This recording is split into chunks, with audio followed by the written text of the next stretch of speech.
यदि बच्चे की माँ अनुसूचित जाति की है और पिता अनुसूचित जाति का नहीं है, तो ऐसे मामले में भी यहाँ माता की जाति के आधार पे, यानी कि माता जो अनुसूचित जाति की है उसके आधार पे उसके जो बच्चे हैं या बच्चा है, तो उसको यहाँ पर अनुसूचित जाति का सर्टिफिकेट प्राप्त हो सकता है।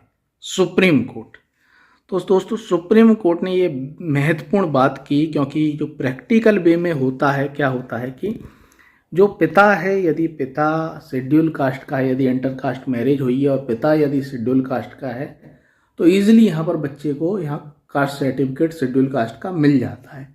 लेकिन यदि इसका उल्टा होता है, केवल माता यहाँ शेड्यूल कास्ट की है, तो बच्चे को यहाँ पर शेड्यूल कास्ट का सर्टिफिकेट पाने में यहाँ पर मुश्किलें आती हैं। यही इस मामले में हुआ, इसीलिए सुप्रीम कोर्ट ने स्पष्ट तौर पे कहा कि माता की जाति के आधार पर, यदि माता अनुसूचित जाति की है या ओबीसी की है, तो उसकी जाति के आधार पर भी बच्चे को सर्टिफिकेट मिल सकता है। तो दोस्तों यहाँ क्या है, क्या बच्चे को हर परिस्थिति में यहाँ पर शेड्यूल कास्ट का सर्टिफिकेट मिल जाएगा?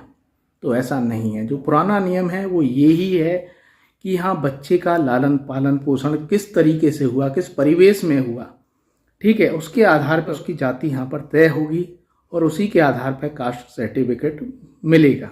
और यदि पति पत्नी दोनों ही शेड्यूल कास्ट के हैं तो बच्चा यहाँ शेड्यूल कास्ट का होगा, उसमें कोई विवाद की स्थिति नहीं है। तो ऐसा नहीं है कि पति पत्नी में से कोई एक यहाँ पर शेड्यूल कास्ट का है तो बच्चा भी शेड्यूल कास्ट का हो जाए, ऐसा नहीं है, ठीक है, ये आप समझिए। तो कोई यहाँ कोई नई बात नहीं बोली गई है, लेकिन यहाँ प्रैक्टिकल एस्पेक्ट की बात की गई है कि पिता जिस जाति का होता है, बच्चे की वही जाति यहाँ लिखा दी जाती है और उसे उसी जाति का कास्ट सर्टिफिकेट ईजिली यहाँ प्राप्त हो जाता है। लेकिन माता ऐसा चाहती है तो ये यहाँ आसानी से नहीं होता है। तो ये समझने की बात है। कैसा लगा वीडियो, कमेंट बॉक्स में कमेंट करके बताएं।